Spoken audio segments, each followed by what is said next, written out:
సూర్యఘర్ అయితేనేమి, కుసుమ్ పథకం వ్యవసాయ పంపు సెట్లని కూడా మనము ఈ సోలార్ ప్యానల్ని పెట్టి బయట నుంచి కరెంటు ఛార్జీలు లేకుండా చేసుకునేటువంటి కుసుమ్ పథకాలు, ఈ 2 పథకాల మీద నేను మీ ద్వారా మంత్రి గారికి నేను సలహా ఇస్తాను అధ్యక్ష. తప్పనిసరిగా అవగాహన పెంచండి. ఎందుకంటే పథకం వచ్చి 3 నెలలు అయినప్పటికీ కూడా ఇప్పటికి కూడా సూర్యఘర్ పథకానికి ఎంత సబ్సిడీ ఇస్తున్నామో కూడా తెలియట్లేదు ప్రజలకి. ఈ సబ్సిడీ కేంద్ర ప్రభుత్వం నేరుగా వినియోగదారుడి ఖాతాలో వేస్తుంది. పెద్ద ఎత్తున ఈ సబ్సిడీలు ప్రజలకు వచ్చే అవకాశం ఉంది. 100 రూపాయలు పెట్టి ఈ సూర్యఘర్ పథకం కింద తీసుకుంటే 30 రూపాయల సబ్సిడీ కింద నేరుగా అకౌంట్లో పడే అవకాశం కూడా ఉంది.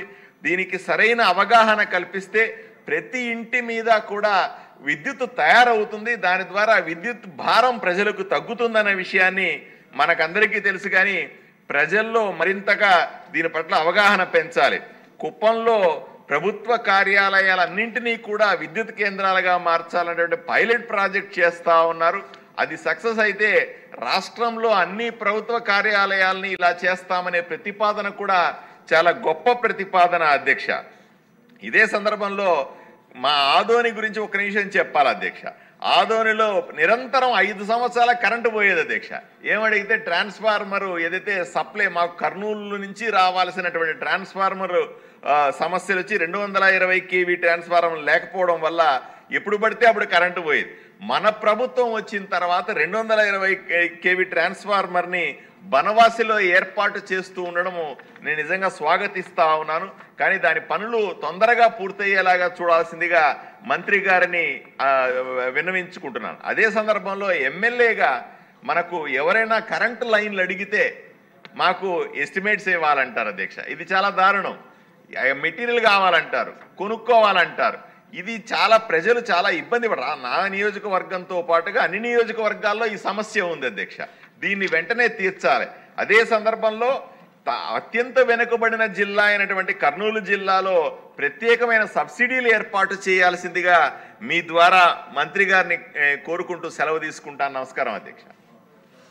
ఆదోని గురించి అంటే ఆందోళన మీకున్న మాట సహేతుకమే, కానీ మరీ అంత ఎక్కువగా దేశంలో ఉన్న కష్టాలన్నీ ఒక్క ఆదోనిలో ఉన్నట్టు మాట్లాడితే మీ ఆదోని ప్రజలు కొంచెం మనస్తాపం చెందుతారేమో కూడా ఆలోచించండి. కష్టాలన్నీ ఆదోనియేనా? కరెంటే లేదా ఆదోనిలో? ఉద్యోగమే లేదా ఆదోనిలో? అందరూ ఆదోని చాలా పారిశ్రామిక ప్రాంతం అంటారు. ఆదోని అంటే చాలామందికి చాలా గౌరవం ఉంది. ఆదోని గురించి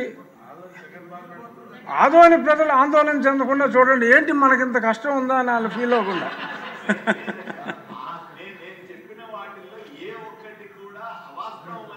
ఎమ్మెల్యేలు గారు మంత్రి గారిని చెప్పమన్నాడు అధ్యక్ష.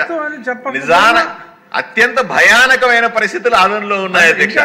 ఏమన్నారు, రాష్ట్రంలోనే చిట్ట చివరి 170 అభివృద్ధిలో కానీ సంక్షేమంలో కానీ చిట్ట చివరి నియోజకవర్గం ఆదోని అధ్యక్ష. నేను మీ ఆదోని ఆందోళన భరించలేక ఆదోని వాళ్ళతో మాట్లాడా, చాలామందితో.